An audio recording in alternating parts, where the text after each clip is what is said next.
Hello friends, मेरा नाम है श्रद्धा मनीष त्रिपाठी और आप सबका मेरे चैनल में एक बार फिर से स्वागत है। और आप सभी को राम राम। मुझे उम्मीद है आप लोग बहुत अच्छे से होंगे अपने घर में अपने फैमिली के साथ। जैसा कि आप लोग देख रहे हैं, मैं जंगलों और पहाड़ों के बीच से जा रही हूँ। तो हाँ, आज मैं एक ऐसी जगह जा रही हूँ जहाँ मैं फ़र्स्ट टाइम जा रही हूँ और मैं बहुत ही ज़्यादा एक्साइटेड थी वहाँ जाने के लिए, क्योंकि मैंने बहुत सुना था उसके बारे में और मैंने सुना है कि वो जगह बहुत अच्छी है। इसलिए मुझे भी देखना है और मैं आप लोगों को भी दिखाऊंगी कैसा है, जहाँ तक मैं दिखा सकूंगी। और उस जगह का नाम है वान सागर डैम, जहाँ मैं फ़र्स्ट टाइम जाऊंगी। मैंने सुना है कि उस डैम को पहाड़ों से जोड़कर बनाया गया है। और मैं रास्ते में थोड़ा सा सो भी गई थी। पहले मुझे लगा मुझे आप लोगों को नहीं दिखाना चाहिए, फिर मुझे लगा नहीं, मुझे दिखाना चाहिए, तो मैं सोती हुई श्रद्धा।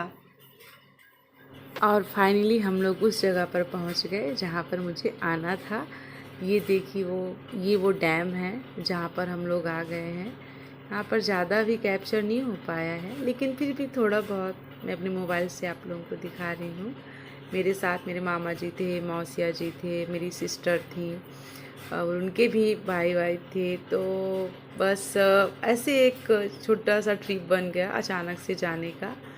जो कुर्ते में है मेरे मामा जी हैं और ये आप डैम देख सकते हैं पीछे। बस मैं ऊपर से सीढ़ियों में आई और मुझे लगा कि मुझे ये कैप्चर करना चाहिए, तो मैं ही कर रही थी। और मेरी बहन बॉबी है जो कि मुझसे गुस्सा थी क्योंकि मैं उसकी पिक्चर नहीं क्लिक कर पा रही थी। और वो ब्लॉग के लिए मतलब वो भी रिकॉर्ड कर रही थी, तो मुझसे बोल रही थी मैं एक भी आपको वीडियोस नहीं दूंगी। मैं बोली नहीं बेटा, दे देना। ये सब मस्ती चल रही थी। लेकिन मैं कहीं भी चली जाऊँ, किसी भी जगह जाऊँ, लेकिन मेरे साथ जो मेरे जीवन साथी हैं ना, वो हर वक्त रहते हैं, क्योंकि उनको ये बहुत ही अच्छा लगता था ऐसी जगह पर जाना। और वो जब भी आते थे ना, तो वो घूमने ज़रूर जाते थे मेरे भाई के साथ। तो बस फिर उन्हीं, वो तो है ही मेरे साथ हर वक्त ना, तो बस उन्हीं के साथ रहती हूँ। पानी के पास जाने के लिए सीढ़ियाँ बनी हुई थी, काफ़ी सीढ़ियाँ थी वहाँ पर। और मेरी आद्या तो चली गई नीचे। मामा मना कर रहे थे, मौसा जी भी मना कर रहे थे, लेकिन हो गया। अब वो चली गई थी तो मैं उसको छोड़ नहीं सकती थी, क्योंकि डर था कहीं पानी में फिसल न जाए। फिर वो बोली मम्मा पानी के पास आ पाओ, और ये जिद कर रही थी। तो मैं उसके लिए मैं पानी के अंदर गई। और मैं सच बताऊँ, मुझे बहुत अच्छा लगता है पानी के पास जाना, खेलना। तो मेरी बेटी मेरी जैसी ही है ना, मैं इसको ये भी बोली बेटा यहाँ वो रहता है, मगरमच्छ रहता है, लेकिन वो डर ही नहीं रही थी। उसको तो जैसे पानी के पास से हटना ही नहीं था। तो बस मैं इसलिए उसको छोड़ नहीं रही थी वहाँ से।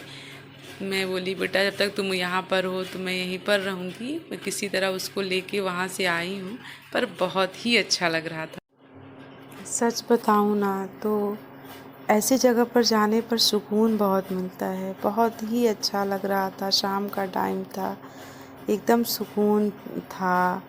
बस मैं किसी और ही दुनिया में थी उस टाइम पर। सबके साथ होते हुए भी मैं कहीं और थी, लेकिन यहाँ का नज़ारा देखने लायक था। काफ़ी बड़े एरिया में बना हुआ है, सच में बहुत ज़्यादा पानी है। और पहाड़ों को जोड़कर बनाया गया है।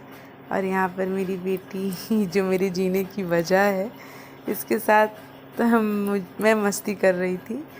वो मेरे साथ मस्ती करती है, मैं उसके साथ मस्ती करती हूँ। बस हम माँ बेटी ऐसे ही खुश रहते हैं हमेशा।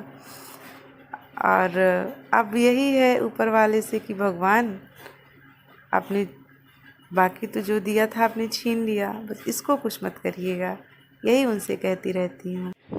ये है बॉबी और आद्या। इन दोनों की बॉन्डिंग बहुत ही अच्छी है, क्योंकि बॉबी इसको बहुत प्यार करती है आद्या को। शायद मेरी सगी बहन होती ना, तो वो मुझे इतना प्यार नहीं करती, मेरी बच्ची को इतना प्यार नहीं करती जितना ये करती है। बस हम लोग पैदा अलग अलग माँ के कोख से हुए हैं। बहुत छोटी भी है मुझसे, लेकिन होता है ना कि जो समझने वाला इंसान कहीं से भी उसमें एज मायने नहीं रखता। और बॉबी और आद्या के लिए वो अलग ही फील करती है। बस आद्या जिद कर रही थी, मौसी हाथ छोड़ दो। बोल रही थी नहीं, हाथ तो नहीं छोड़ेंगे तुम्हारा, तो थप्पड़ मारेंगे भी।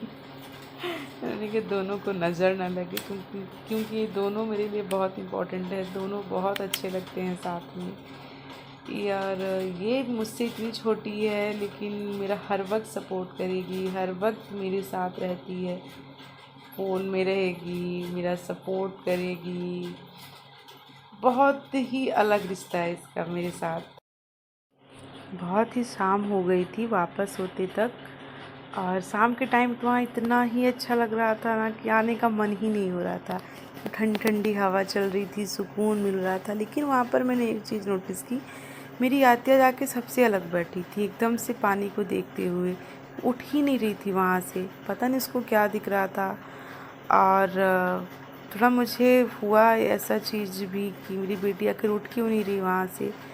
फिर मैंने इतना ध्यान नहीं दिया। मेरे मामा जी बोल रहे थे कि मेरी फ़ोटो यहाँ से खींच लोगे और मेरी तरफ से पानी नहीं आएगा। तो ये मेरे छोटे मामा हैं, मेरे 2 मामा जी हैं। वे बहुत मानते हैं, बहुत ही मुझे मानते हैं। ये अपनी बच्ची की तरह। और सही में फैमिली बहुत मायने रखती है। लेकिन हम लोग इसी बीच में थे, और मेरी आद्या को पता नहीं क्या देख रही थी कि वो बार बार गाड़ी से भी अपना सर निकाल के बाहर देख रही थी। लेकिन फिर मुझे घर पे आके रियलाइज़ हुआ कि मुझे उसको ऐसी जगह पे नहीं ले जाना चाहिए था रात में। मुझसे गलती हो गई। रात हो गई थी और वो बीमार हो गई थी घर में आके। और मैं ये बात अपनी मम्मी को नहीं बताई उस टाइम पर, क्योंकि वो मुझको डांटती, क्योंकि पूरे टाइम बाहर देख रही थी। आप लोग देख सकते हैं वो अंदर अंदर तरफ ना सर ही नहीं कर रही थी। तो उस टाइम तो हम लोग इतना ध्यान नहीं दे रहे थे कि क्या था, मेरी बाबू क्यों नहीं अंदर आ रही थी, क्या देख रही थी वो बाहर। लेकिन घर आने के बाद उसकी तबीयत ख़राब हो गई थी। तो तब से तो मैंने कान पकड़ लिया कि मैं अपनी बेटी को ऐसी जगह पर रात में नहीं ले जाऊंगी। ये एरिया था वो डरावना, सुंदर तो लगता था, लेकिन सुसाइड पॉइंट भी है, वहाँ पर लोग सुसाइड भी कर लेते हैं। पता नहीं कैसी कैसी चीज़ें रहती हैं वहाँ पर।